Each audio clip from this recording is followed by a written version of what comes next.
Hey everyone, this is Jody Vesley with Heartway Pastor and Missionary Caregivers here on our Heartway podcast today. I hope you've had a chance to check out our website, heartwaycare.org, and just to connect with us on Instagram and Twitter if you're on those platforms. If you haven't yet, go ahead and follow us.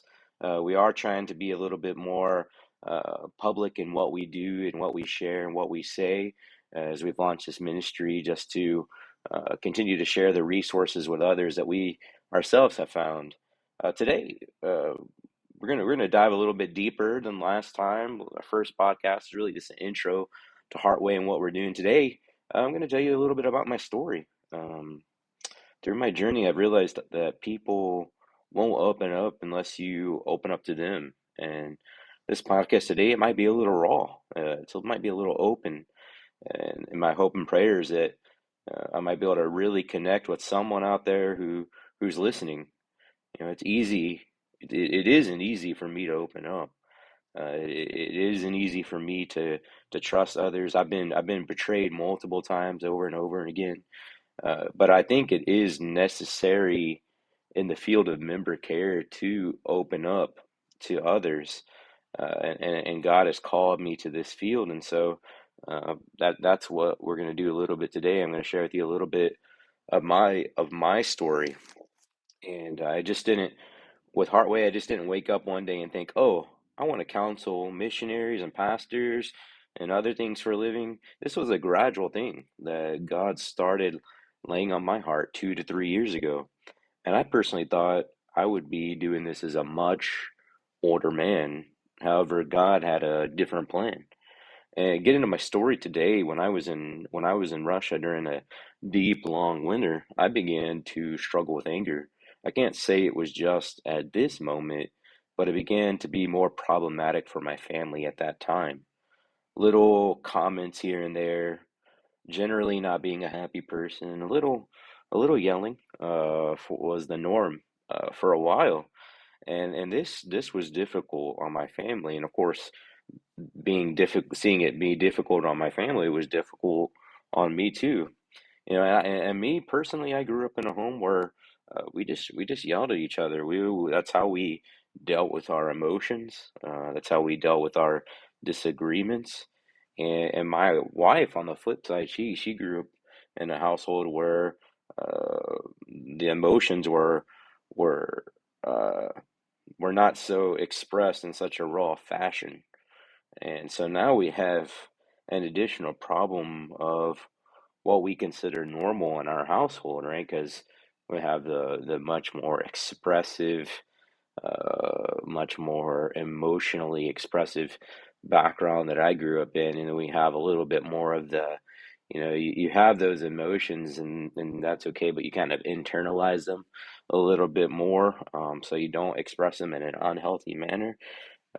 From what my wife was in, and I don't condone yelling, but emotions do need to express. We just need to find out how do we express those in a healthy manner, that's honoring to God and is beneficial to our family. And so it is scriptural to express our emotions in a healthy manner, right? One of the fruits of the Spirit in Galatians 5 is self-control. So our emotions need to be expressed. They just need to be expressed with self-control. Not long ago, I came across a short video of a hotel employee, and God bless hotel employees for all they have to deal with. I can't even imagine, really. But this particular hotel employee was expressing his thoughts and emotions for several minutes in a completely self-controlled manner with a customer who was definitely not self-controlled. Was extremely rude.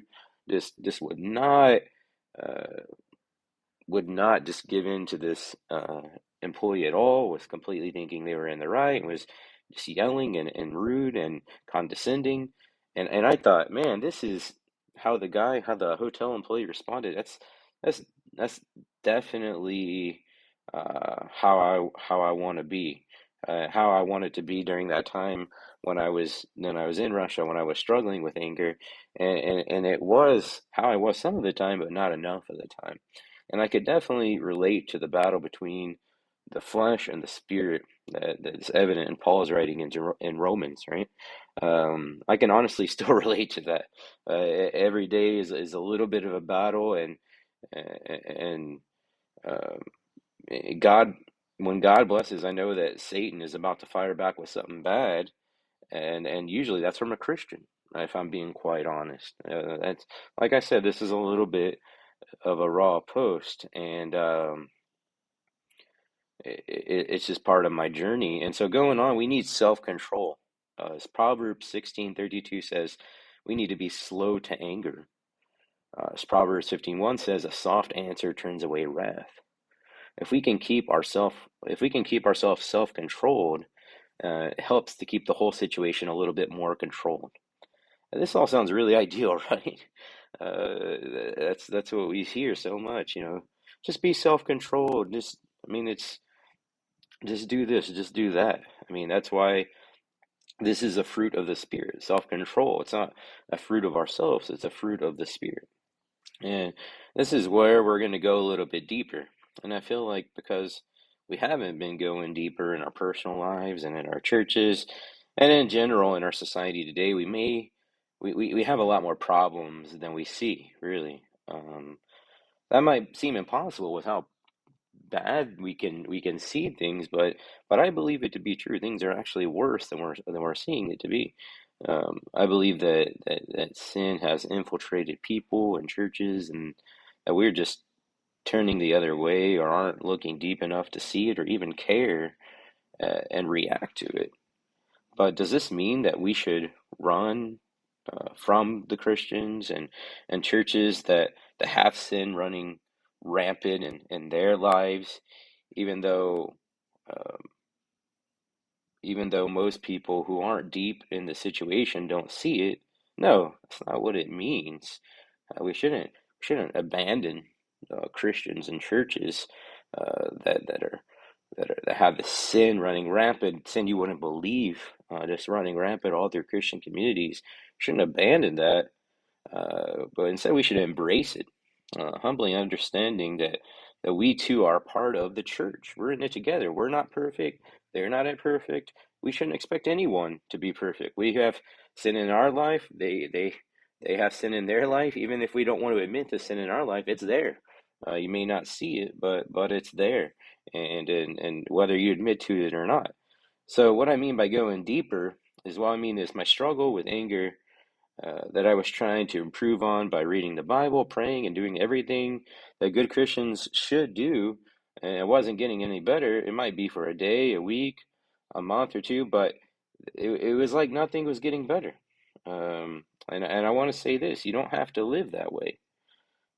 You can live in a different way. Sometimes we get caught up on something that isn't the real issue, and that's what was happening to me. I was so focused on anger because that's what I could see, that's what was visible, that was affecting others around me, that's what they saw.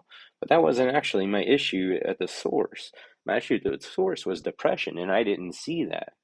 I was just so focused on the anger, that's what other people saw, and I or others didn't notice the depression. And in the book Unmasking Male Depression by Archibald Hart, which I recommend, that's a really good book. Hart mentions these as signs of depression in men. He includes grumpiness, irritability, moodiness, sulking, overt anger, anxiety, agitation, preoccupation with work, and other distractions. Does that sound like you or someone you know? Yeah, if it does, they might just be depressed. I mean, men will do almost anything not to have to talk about their problems with someone else. I mean, I was included in that.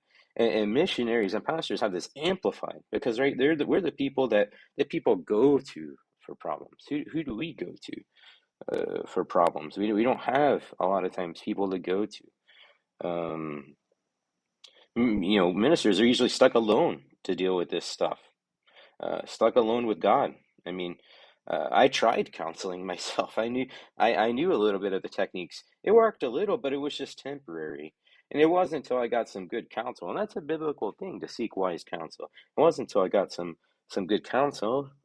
Shout out to Lynn Rayburn that he saw immediately that my issue at the source was not anger but depression.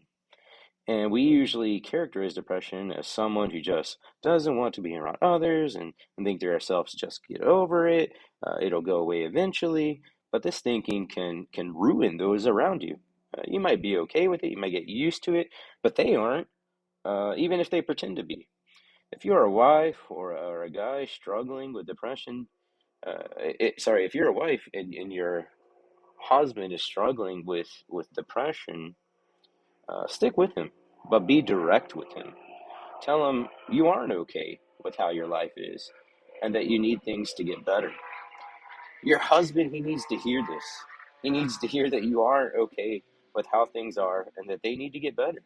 Don't enable your husband's moodiness and his preoccupation with work, which are symptoms of depression. Don't enable those things by giving into his unjustified demands on you, like keeping your house at retirely level spotless while you have 4 kids and guests at home all day. It's going to be a little bit different from when it's just you uh, and your husband married to when you and your husband are married with kids. And so he needs to understand that, and he can understand that. He's a reasonable person, and you need to understand that too. It's not going to be exactly how it was. Things are going to change. Things are going to be different. Don't make excuses like for him, like he's just a hard worker. If he's a workaholic, he's just a hard worker. Yeah, it's good to work hard, but there's a difference between being a hard worker and someone who is obsessed with work and thus neglects his family life and other parts of life. There has to be a balance in it all.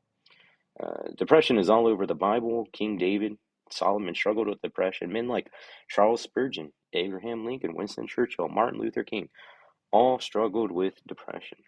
You aren't alone. You are among a bunch of others who are just too afraid to admit it or too busy to see it in themselves. It's all over the place. It really is. And I eventually got over, praise God, I got over the anger by dealing with depression because I dealt with the anger at the source, the depression. Our words and our actions are an overflow of our heart. We can see that Matthew 12:34. Our heart is the source for our outward emotions. So we need to get to the heart. We need to get to the source. And when we deal with our issues at the source, then we are free the way we open up the way for the Spirit to be evident in our lives to those around us. It's like unclogging an artery right here, where we just let the Spirit shine through us more fully, and the fruits of the Spirit are more evident in our lives. With Heartway, I'm here to help. My wife Gabby, she's here to help. We're not here to judge. Nothing you say will change the way we look at you. Uh, because we look at you like we look at ourselves, sinners saved by grace, and we just have our faith in Jesus, and we're just trying to live like Christ, but spiritually battling with Satan. We understand that battle. So I want to encourage you today that you don't have to go this road alone with anger and depression. If that sounds like you, or if that sounds like someone you're close to, get help. That's scriptural. I hope this has been beneficial to you, and I look forward to hearing from you. If something has been impactful to you, please don't hesitate to share that with me on Facebook, Twitter, and Heartway, the Heartway Instagram page, or shoot me an email if you're still into email at jody@heartwaycare.org. Uh, if something wasn't that great, if you didn't connect that well to this, well, just stick around, or actually share those thoughts that you have with me. I would like to improve this podcast, adjust it, adapt it, and share things that are useful to ministers and their families. So please share. I'm not going to be offended. So God bless you guys. Until next time, I'm Jody, and this is a Heartway Podcast, and we help you with issues at the source.